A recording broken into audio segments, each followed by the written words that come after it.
Post graduate trainee doctors association Chittagong medical college শাখার উদ্যোগে ইফতার মাহফিল অনুষ্ঠিত হয়েছে।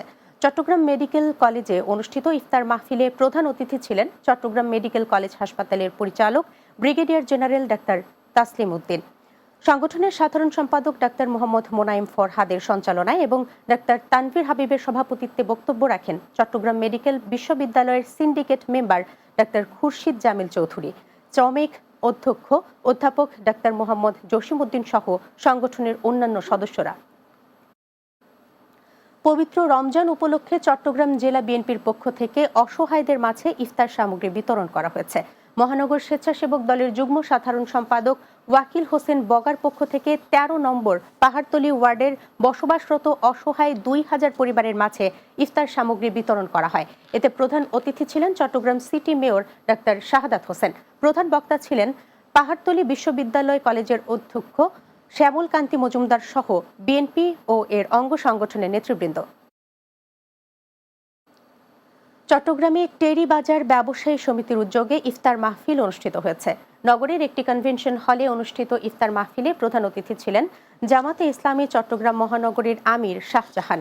সমিতির সভাপতি আব্দুল মান্নানের সভাপতিত্বে ও সাধারণ সম্পাদক আব্দুল মনসুরের সঞ্চালনায় এতে উপস্থিত ছিলেন আন্দরকিল্লা শাহী জামে মসজিদের খতিব আল্লামা আনোয়ার হোসেন তাহের জাবেরি আল মাদানী, অতিরিক্ত উপ পুলিশ কমিশনার মোহাম্মদ ফয়সাল আহমদ সহ অনেকে। চট্টগ্রামে বৈষম্য বিরোধী আন্দোলনের সময় শেখ হাসিনার বিরুদ্ধে মামলা করায় বাদীকে মিথ্যা মামলায় কারাভোগ করানোর প্রতিবাদে সংবাদ সম্মেলন করেছেন এক ভুক্তভোগী ব্যবসায়ী। চট্টগ্রাম মেট্রোপলিটন সাংবাদিক ইউনিয়নের হলরুমে অনুষ্ঠিত সংবাদ সম্মেলনে লিখিত বক্তব্য পাঠ করেন শেখ হাসিনার বিরুদ্ধে মামলার বাদী নূর মোহাম্মদ শাহেদ। এ সময় প্রধান উপদেষ্টার দৃষ্টি আকর্ষণ করে তিনি বলেন, শেখ হাসিনার বিরুদ্ধে মামলা করায় একাধিকবার তিনি হামলা ও অপহরণের শিকার হয়েছেন।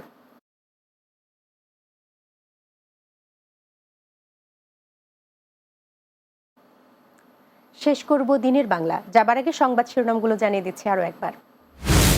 বিগত আমলের লুটপাটের কারণে খাদের কিনারায় শিক্ষা খাত, মন্তব্য শিক্ষা উপদেষ্টার।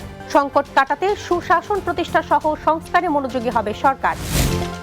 রাজধানীর বনশ্রীতে শিশু ধর্ষণ মামলায় গৃহ শিক্ষক জাহিদুল ইসলামের মৃত্যুদণ্ড, ভুক্তভোগীর পরিবার ন্যায় বিচার পেয়েছে বললেন আইনজীবী। ২১ আগস্ট গ্রেনেড হামলা মামলায় আসামিদের খালাসের বিরুদ্ধে রাষ্ট্রপক্ষের আপিল, অস্ত্র মামলার সাজা থেকে বাবরকে খালাস দিয়েছেন হাইকোর্ট। এবং বাহারি বুনন আর গুণগত মানের কারণে সমুজ্জ্বল টাঙ্গাইল শাড়ির সুনাম, এবারও ঈদকে ঘিরে আনা হয়েছে ডিজাইনের বৈচিত্র্য।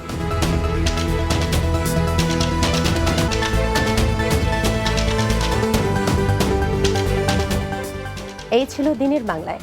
আমাদের পরবর্তী সংবাদ রাত ৯টা ৩০ মিনিটে রাতের বাংলা দেখার আমন্ত্রণ রইল। এতক্ষণ সঙ্গে থাকার জন্য ধন্যবাদ সবাইকে।